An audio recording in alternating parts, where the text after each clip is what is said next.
Hi, and welcome to the Introduction to Machine Learning workshop. In this workshop, as the title suggests, we're going to be learning machine learning and touching up on artificial intelligence. For the prerequisites, I expect that you know Python. Any other languages such as JavaScript and C++ will be allowed will be okay, but I would recommend knowing Python.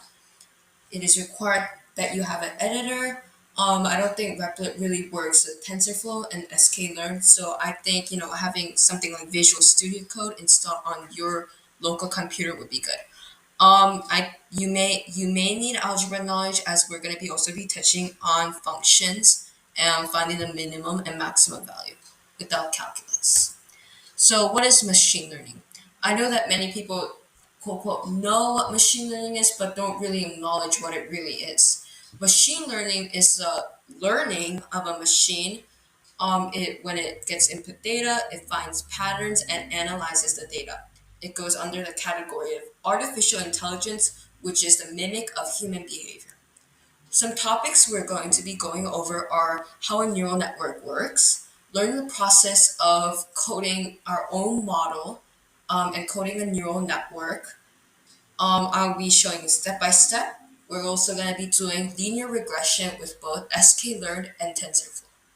In addition, we're going to do some image classification with both raw images and regular images. By raw images, I'm talking about low resolution images, like 28 by 28 with grayscale.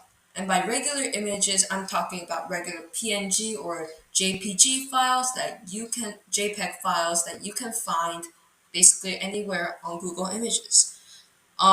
Text classification, we're going to be learning how to categorize text by sentiment, like happy, sad. This is natural language processing.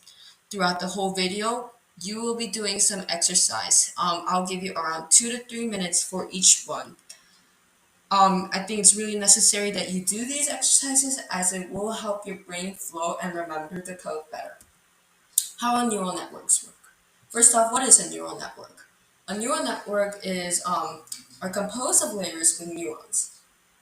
Neural networks are a method that machines use to perform specific calculations and get a clear output. So this is a diagram of a neural network.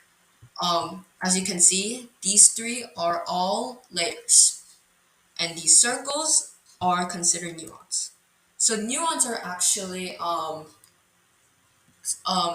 thing that holds a value. So let's say I input the number 6.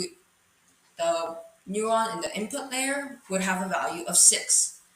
The first layer is the input layer. Like I said, if we plug in 6 or both numbers 6 and 7, we will have 2 neurons in the first layer. The next few layers, or in this case just one layer, are the hidden layers. These hidden layers enhance the behavior of the neural network.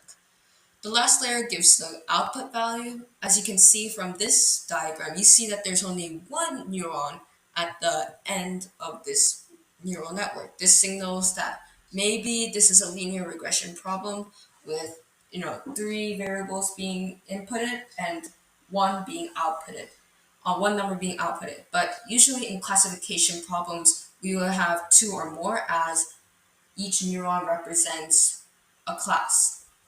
So next off, I'm going to be teaching you what kind of calculations that the neural network does and how it gives such a nice, clean output, but with a high accuracy. This diagram shows a neural network that has an image as its input and outputs either a 1 or a 0. So how does an image transform into these neurons with values in the form of numbers? To investigate further, let's actually take a closer look at this image. So from this image, you can see that this is 28 by 28. Each pixel, there are like 20, since there are 28 by 8 by 28 pixels, there will be 784 pixels in total. Let's take the top left corner pixel. This is like white, so this would have a value of 0. On the other hand, for pure black pixels, that would have a value of 255.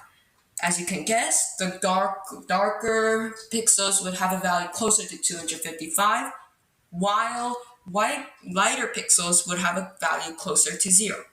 Because computers don't like working with big numbers such as 255 and 200, we normalize the data. So what is normalization? Normalization is um, when we put the values in between 1 and 0. These are pretty small, and so the computer likes working like that. These 784 pixel values in between 1 and 0 are then put into this input layer. But what gives the values of all these neurons in the hidden layer? What kind of calculations does it do? So first, I will resize this back into the neural network. So each of the neurons in the input layer are assigned with a random weight. So let's call these weights weight 1, weight 2, weight 3, all the way to weight n.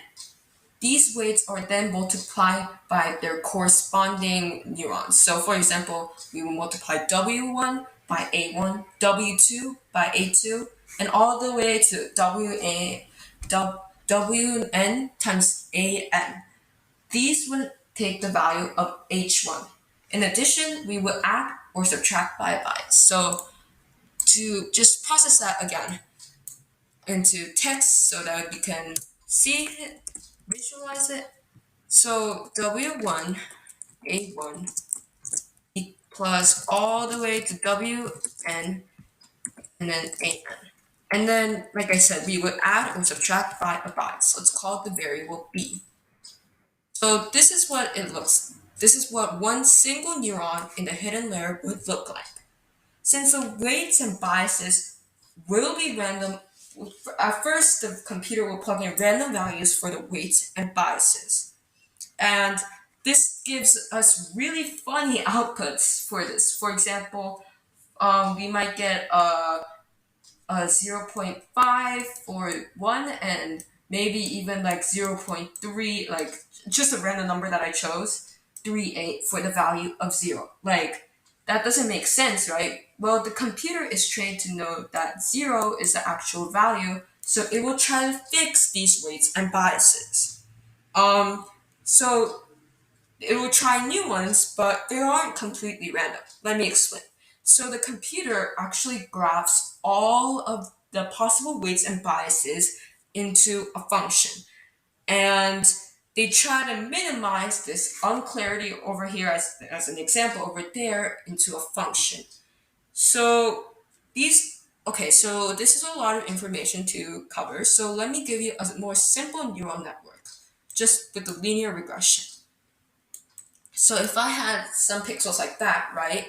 And let's say I was trying to predict a number. Let's say it was 6, 13. So 6 was the input and 13 is the output. So the neural network plugs in the 6, right? And they just plug in random numbers for the weight. So let's say they did weight equals 5 and bias is equal to 2. So this will give us 32 as the output, which doesn't seem close to 13. So using the graph and minimizing that unclarity and using calculus, it finds new values for these weights and biases. And soon enough, the computer will find that the weight might be 2 and the bias might equal 1. And then it plugs it in, 6, 13, it works. These will give us accurate values around W equals 2 and B equals 1. So this is how actually a neural network works. So we'll get started with actually learning what steps are needed to code it on our own model using a neural network, and we're going to jump right into the code. I know these lines are pretty uneven, but I tried my best. But these are the 6 steps to code your own model.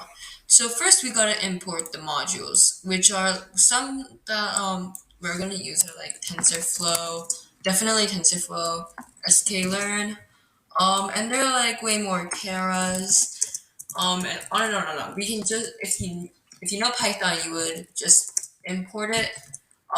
Like for example, if I wanted to import TensorFlow, I could just do that. But make sure that for the pip, we have to install it using pip, so pip install TensorFlow. And let me just add a few more to this list. And then we also have pandas. I mean, I like to call it that. So import data. So for importing data, I usually find my datasets from Kaggle.com. It has like datasets, and it's made for machine learning purposes. So their datasets can come in form of like CSV files, which are like just files storing data, like columns and all. And we can just read this using pandas, and I'll actually show you an example once we get to the code. Some files require text files. Some maybe in text files if we're building a recurrent neural network, which is when we have text and we're supposed to generate our own text. So we might actually have text files, but I don't think we'll use too many text files in this video. And then clean data. Remember about normalization? Yeah. So basically, your computer can't analyze just images and like just text. Like you gotta translate it into numbers. And make sure you normalize it. Normalization is extremely important. Also, then after we clean the data, we actually start creating the model. So we do this we just create layers that TensorFlow conveniently makes it very convenient for us to just create layers without having to do too much math. So one way we'll use the Keras sequential model. And then we'll also fit the inputs with the outputs for the training. Fit the inputs and outputs. So that's how we create the model. We compile the model. So once we have the model variable in the form of the Keras sequential model that we created, we can do model.compile. And then, so in these are going to be both optimizers and the loss function. So loss function kind of finds like, what is wrong with it, and then like how we can make those weights and biases better, like we said. And there are many different functions for the optimizers and loss functions, and each function depends like there's no really best answer to what the best loss function is or what the best optimizer is. It just depends for each situation. And then we test it. So we test it using validation data. So we can actually split our training data with half training data and half training data and half testing data. Testing data will allow us to see the accuracy of our model. And that's pretty much it to coding neural networks, what it really is. And thank you for hanging on with me for 10 minutes. And then we're gonna jump right into the code. So see you at Visual Studio Code. I have created my files and I currently have my data sets ready. We're not going to use a data set for the regression bot for TensorFlow. Instead, we're just going to use data from a NumPy array. So first off, you want to download all these modules. And once you did so, let's get started. So first, we want to import TensorFlow, which if you don't do it, it's going to make a big error. And then from TensorFlow, you also want to import Keras, which is going to allow us to create our model. In addition, we also want NumPy as it'll help us with sorting our arrays. So I already got the points ready. Over here, I plotted the points on decimals, and these are the points we're going to feed into the computer. And we're going to make the computer predict what the y value will be when x is equal to 5. So I already got the code ready for that. You can take the time to pause and copy this. once you copy it, we're gonna create our model straight away. Equals 𝗡𝗲𝘅𝗁. It's learn. So the thing is, let's say you know how to do the alphabet. You know how to A B C D E F G H I J K L M N O P. But let's say you try saying the alphabet backwards, which isn't so you know nice. I mean, let me try it. Z Y X W. Yeah, it's harder than just saying A B C D, right? It's the same for this model as well. You're going sequentially instead of just random order. So after that, we add our parentheses, and you need a bracket inside of these parentheses. And then we do we're only gonna have one layer, like I showed you in the neural network demonstration that I did.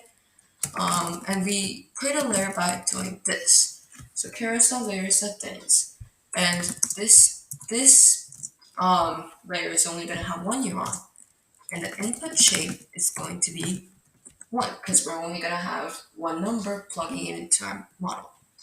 After that, we're going to compile our model. So we're going to compile it.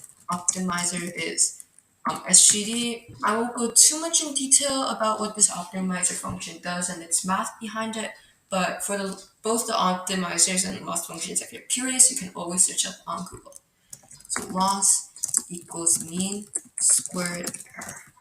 So that's that. And then we fit this into X and Y.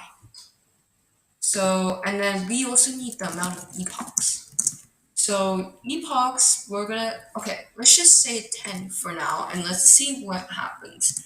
And then we're gonna do model.predict.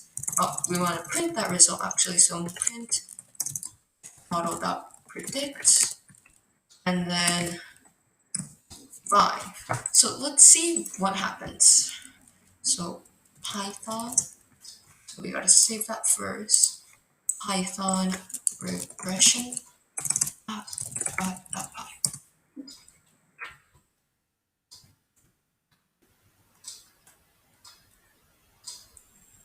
So it gives a funny result of around 7, right? Which is not really what we're expecting. We're expecting more around 9, correct? But it's getting all the way down there, which doesn't make any sense. So why can this be? I mean, what happened? Like, I don't really. You might. So the thing is, the amount of epochs are too low. If you can see these loss here, it's very high. You want it to be low, and we do this by. I mean, if not too many epochs is not good, but too low is not good either. So you want just the right amount. Let's say we do 100. Save Python regression. Py. So it's gonna train in just a moment. So as you can see, it gives a better result than last time, which, I mean, based on, you can see it's around 9.35, right? Which gives a good result. So you always want to see if the um, result is reasonable, and if it's not, try to adjust the number of epochs. So that's the basic linear regression for TensorFlow. For sklearn, however, it's a bit different. So I'm gonna pause right now, and so now we're gonna do regression with sklearn. So first off, we want to import our data. I found my data on insurance.csv. You can find the link for Kaggle in the description of this video. First off, we're going to import pandas as PD. And then we're also going to import numpy as well. So first off, we're going to read our data. We do this by using this function read_csv, and then we're going to get the file name, which is insurance.csv. So this just reads all the columns and rows of the data in here. Next, we're going to we're also going to use smoker, if there's smoke or not. But remember, the computer does not like working with text, so we're going to convert it no to 0 and yes to 1. We do this by using the replace function. So for example, data smoker equals data smoker dot replace. Remember to put the braces inside these parentheses. Yes, and then we're gonna set this to 1. So this function is just replacing all the yeses in the smoker column to 1. We can copy and paste this code, and then we can replace the no with the value of 0. So now we got that done. So we want to create our inputs now. So our input is we're gonna set it to variable x, and we're gonna include every single column except for the columns that we're gonna list right now, which is gonna be their sex, their region in which they live in, and charges, which we're gonna set for the output value. So that's that, and then we have y equaling to the data, the column of charges, which shows the amount of money that has been charged. So now we're gonna create our model. So we're gonna import the decision tree regressor. We're gonna create our model, set it to decision tree regressor, and random state. So setting random state equal to a value, make sure that the outputs are consistent. And then we're gonna fit the x's with the y's. And then we're gonna create a numpy array. So array 1 equals np.array. So we know that since we're dropping these columns, the first one would be the age. So we would have the age, which we're gonna plug in 21 for. In addition, their BMI, which I'm gonna set 25. And then the next one is going to be, I believe, yes, smoker or children. Yes. So it's gonna have 2 children. Let's say he has 2 children, and it's gonna be he. So we're gonna set that equal to 1. And then all we do is now predict. So we make the model predict, and then so we put 2 brackets, 1 bracket, and then another bracket inside. And actually, since we just have the array, we're just gonna do array 1, and let's see what value we get when we save this. So Python regressionbot.py. So it looks like we can't subscript. So instead of just doing this numpy array, I'm gonna just plug in the array that we originally had, which I believe was 25, 21, number of children, and 1. So, yep. And then we're gonna do Python regression bot.py to see what other errors. I think we might have to put the spaces here. Let me save that. Or I don't think I saved it last time. And then Python. So we actually got our value, which was 14,571, around there. And we can see that that's pretty accurate, seeing our data we have. So, yep, that's that. And then we're gonna move on to image classification with raw data. So right now we're gonna classify images, clothing images, to their categories such as t-shirts, trousers, dresses, coats, pullovers, etc. So we're gonna be using a data set from MNIST, which has 28 by 28 grayscale images. So they're kind of raw instead of those regular images I was talking about. So, but let's get started. So we will first import TensorFlow, and then we will also import NumPy as NP. Then we're gonna load our data. So in order to load our data, we have to do data set fashion -t, and then we would load the data. So we would do train images, train labels, and then train test images and test labels is equal to data.load data. So what this does is it splits all the data into the either testing or for training. So remember that the images, each pixel has is in the range of 0 to 255. We want to make sure that we normalize it. So remember we have to divide by 255. Same for the test images as well, because they're just literally the same images as the training ones. And then what we do is, after normalizing our data, we can actually get started with our model. So model equals carousel sequential. And then we will have to flatten out all those pixels into the neuron for the first layer. So we would do tf.carousel.layers.dense.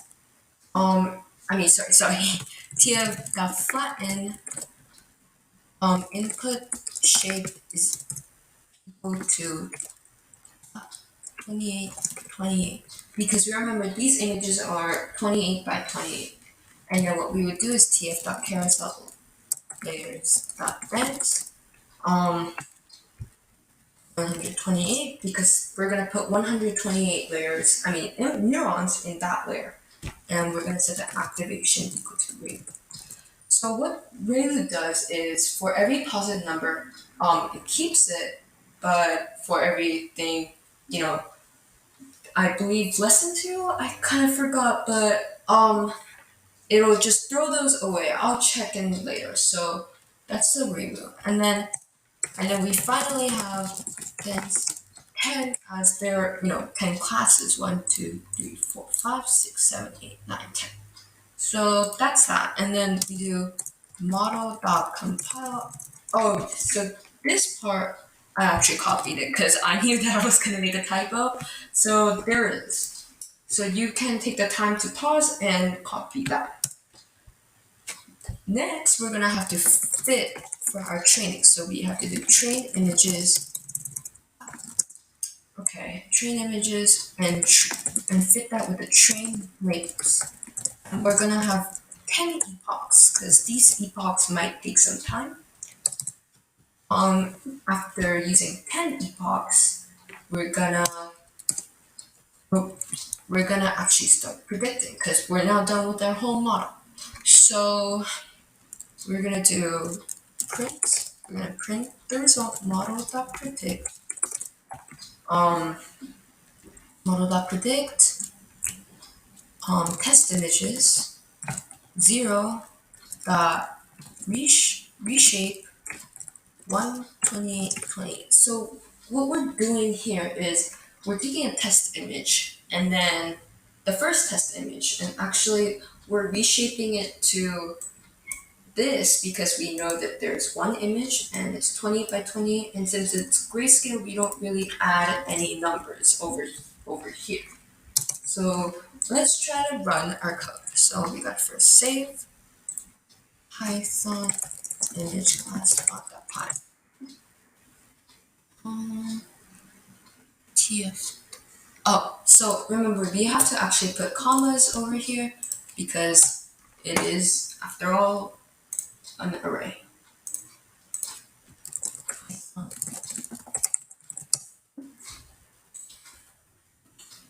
And we just have to wait. Okay. Oh, whoops, I forgot. TF. Is there any other silly mistakes that I might have made? I don't think so. Let's hope that doesn't give an alert.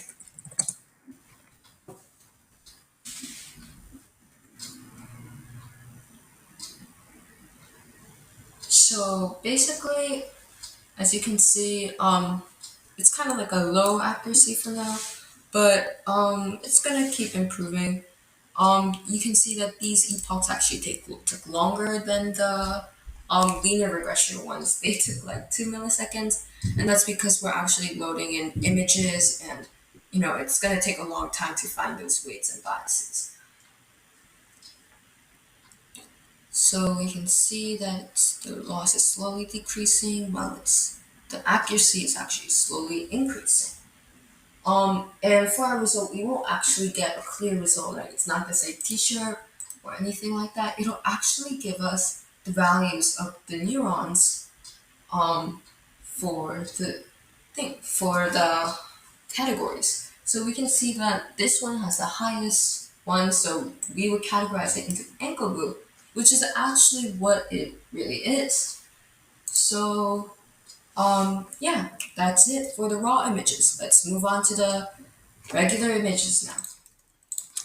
Okay, this is the code for classifying images.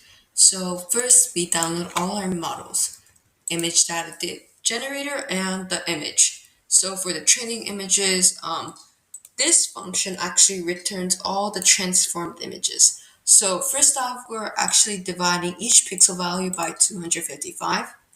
This, what it does is it gives for every single, we rotate it by 2, we rotate it by 3, we rotate it by 4, and all that. We are also multiplying the width in the range of 0.8 to 1.2. Same for the height as well.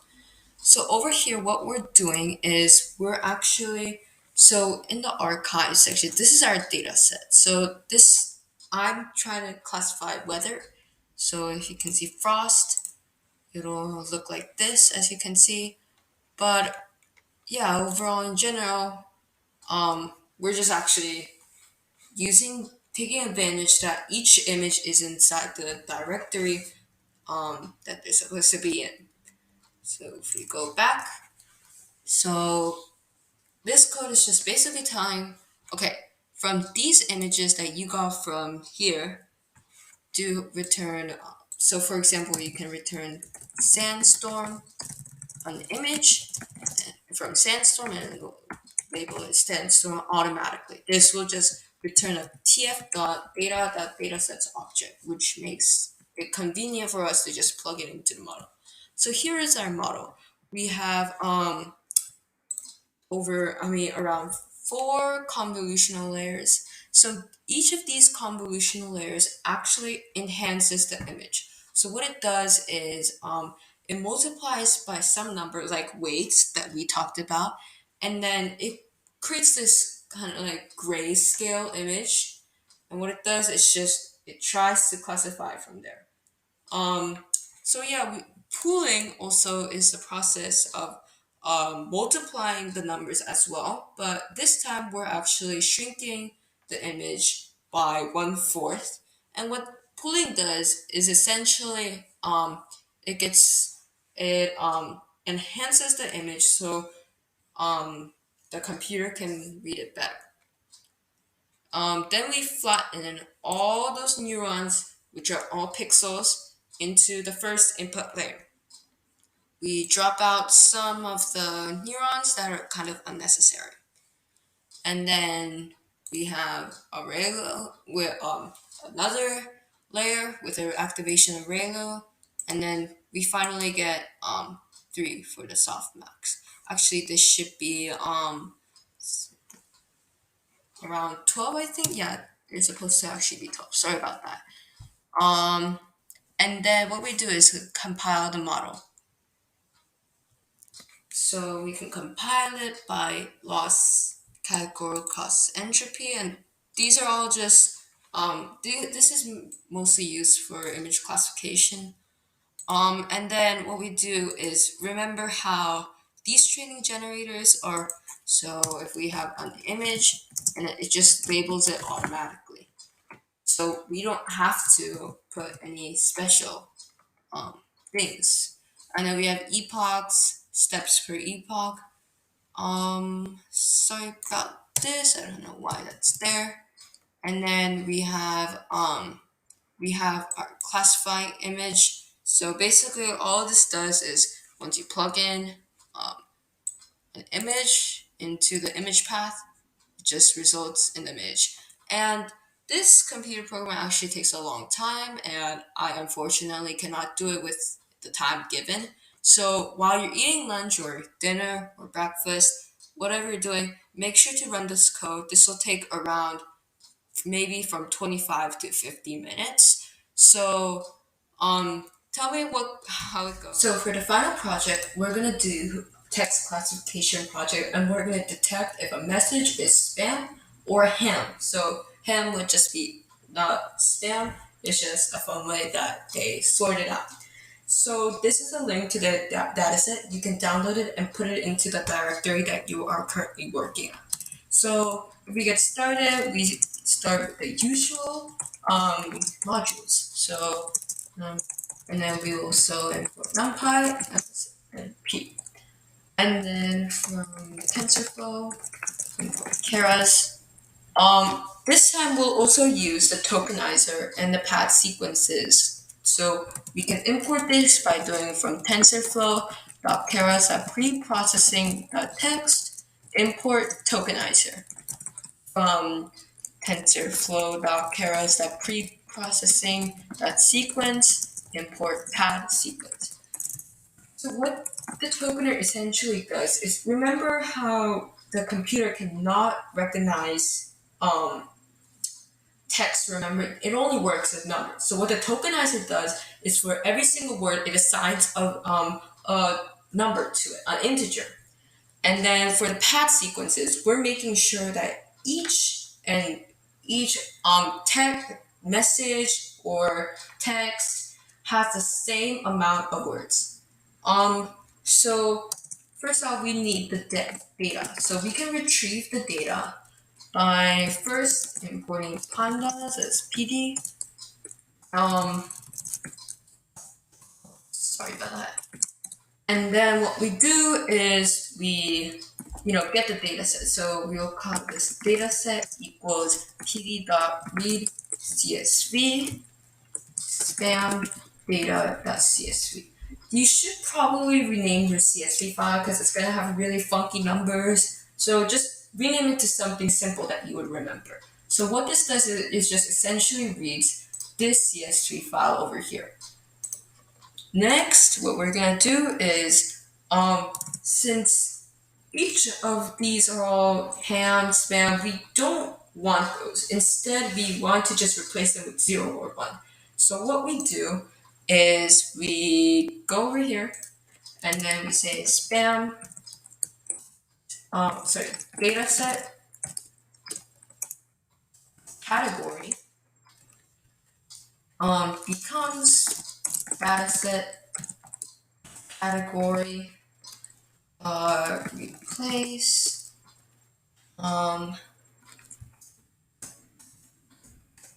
ham as.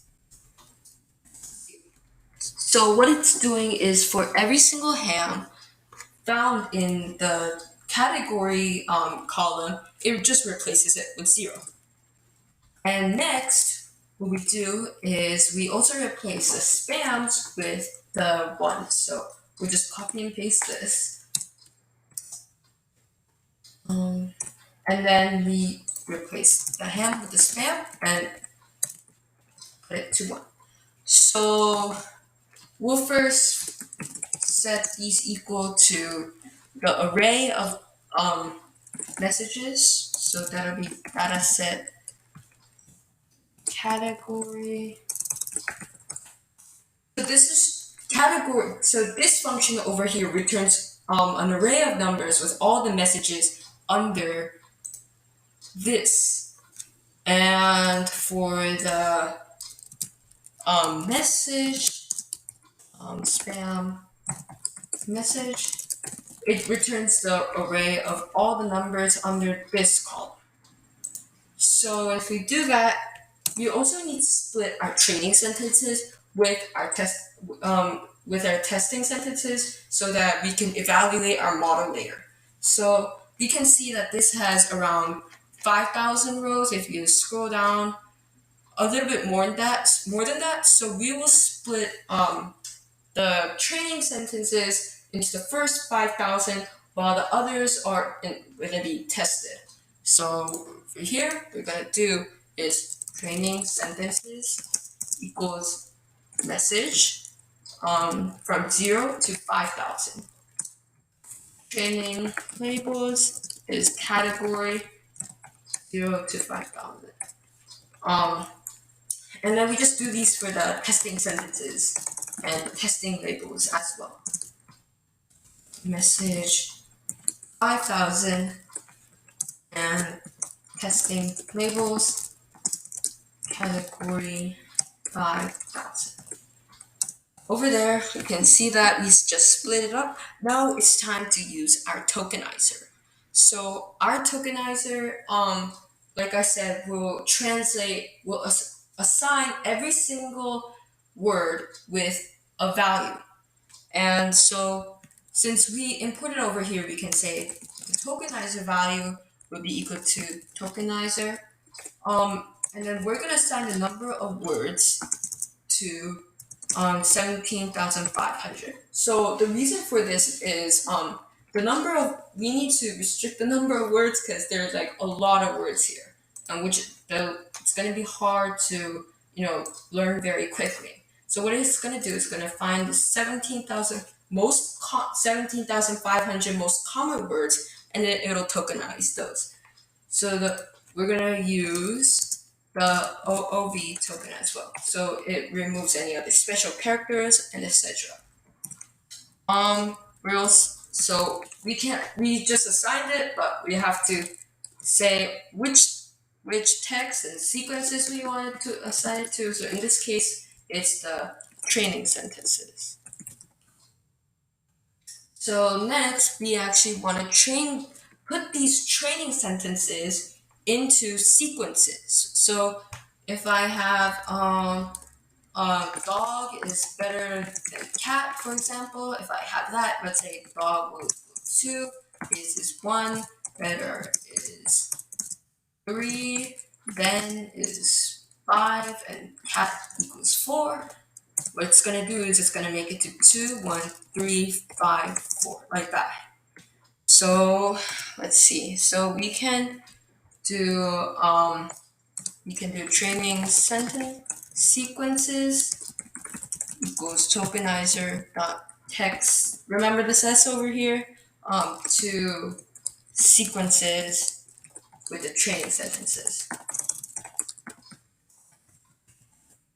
And then next, we do training sequences. Now that we have a training sequences, we also need to pad it. So in order to pad it, we need to make the same amount of length. What this does is just adds extra zeros to the begin. And just a note, this is actually mostly copied from the visual TensorFlow videos that I found on YouTube. I'll link them below because they will give you more information about this because they're the developers. So training sequences is that pad train is equal to pad sequence is training sequences. So it's just padding these sequences over here, and we're gonna make the length of it equal to 100. And padding equals post. We can do the same for the testing sequences as well. So testing sequences equals tokenizer.text to sequences texting. Testing sentences and pad test is equal to pad sequences testing sequences. Again, we're going to make the length 100 and padding is post. So we gotta put these into numpy arrays, or else it'll give us the wrong format. So what we're gonna do is we're gonna do pad train equals np.array pad train. So we're gonna put this into the form of a numpy array, and then pad test np.array pad test. We're gonna do these. We're gonna put the labels into actually NP arrays also. So training labels equals NP array. Training labels, testing labels similarly NP array testing labels. So now that we put these into NumPy arrays, we can actually put them. We can actually start creating our model. So model equals 𝗡𝗲𝘅𝘁𝗦𝗀𝗀 brackets, and then we do 𝗡𝗲𝘅𝘁𝗦𝗀𝗀embedding 70,500 dimension of 8 and input length equals 100 because we added it to 100 length. For those wondering what embedding is doing, let me give you a quick look on it. So over here we have spam or ham, and each word is going to be classified as a vector. So let's say free, you see those spam messages of get your free membership today using your credit card. So free may be like over on this side because those are mostly in those spam messages instead of this. For more of those like kind, maybe it's like over here. So basically it just sorts words into these vectors and where it's heading. So back here, we're going to also create the dense layers as well. Oh, one thing. Keras.layers.global average pooling 1D. So this is just like basically like the embedding layer, but kind of, I don't know, I think that it enhances it. Yeah. So Keras, and then I forgot to put the comments over there. So the global average pooling ID, and then we have keras.layers.dense 24 activation equals ReLU. So remember, ReLU is like the ReLU was the one. I think it was the one about the getting rid of some numbers and just keeping the numbers that as they are for some other numbers. So it's like a piecewise function. It removes some numbers and it keeps some numbers as they are. So for numbers that are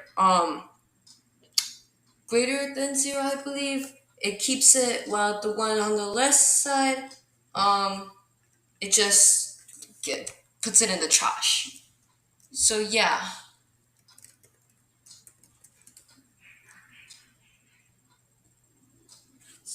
And then we also have another layer, keras.layers.dense, and then one activation equals sigmoid. So we only have one instead of two because the reason being is we only want a number from 0 to 1, correct? Because we want to see how close it is to spam, which is 1, or how close it is to ham, which is 0. So we'll just put 1 there, over there, and then we have to compile the model. So we do model.compile. I'm going to make the optimizer Atom, and loss will be the mean squared error. We're going to also fit with the x's and the y's. In this case, the x would be the pad train, and the y would be training labels. I'm going to set the epochs to 30 because I think that's a good amount for text. Okay, so now all we have to do is just predict. So let's say I have the testing, let's make a testing sentence equal, I don't know. Let's make something really sound like spam. So let's say get your free member membership at, I don't know, let's think of a random acronym, LPOT, by calling this number and giving your credit card info below. I don't know, that sounds like a real spam to me. And then we do sequences equal tokenizer.text to sequences, because remember, we also have to tokenize it and pad it to predict it as well. Text to sequences, testing sentence. And then we also have padded sequence equals pad sequences. We're gonna also set the length equal to 100 because it needs to have the same shape. So post, padding equals post, and then finally we just want to print the padded sequence, the prediction of the padded sequence. So let's see how this works out. We first have to save it. Python, where is it? Okay, Python MLP bot.py. Oh, whoops, I forgot the commas again. Which is not a good habit, but I'm trying to fix it. Save Python MLP. So for some reason, I think the epochs are going to be fast, around 3 milliseconds for this one. Uh-oh. You cannot import name pad sequence. Oh, okay. So pad sequences, right? Pad sequences. I think I made a few other typos as well. Let's see.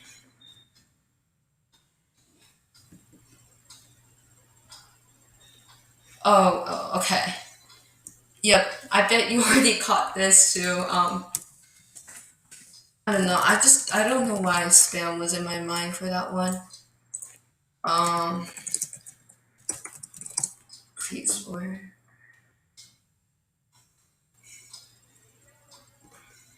Okay. OOV. Oh, OV token is supposed to, yeah. Okay. Yeah, I made a lot of typos. Oops. Let's hope this actually works. Oh my goodness. Okay. Text sequences. What is up with typos today? I bet there's another one. Oh, it starts working again. Okay. So this shouldn't take too long. As you can see, the loss is decreasing at a pretty good rate, I would say. It's pretty low. Seems like it's not taking such a long time. And we get a pretty 0.7, which is actually closer to spam. But the reason being for why it's not completely 0.99 might be because we have less, like not enough epochs, or we might just be we might just not put that much words, because each one kind of has a lot of words for the spams, right? We see urgent, yeah. So, I mean, I think it's pretty close though, but it's good enough. So, yeah, that's it to natural language processing. I hope you enjoyed the video, and I hope to see you again. Bye.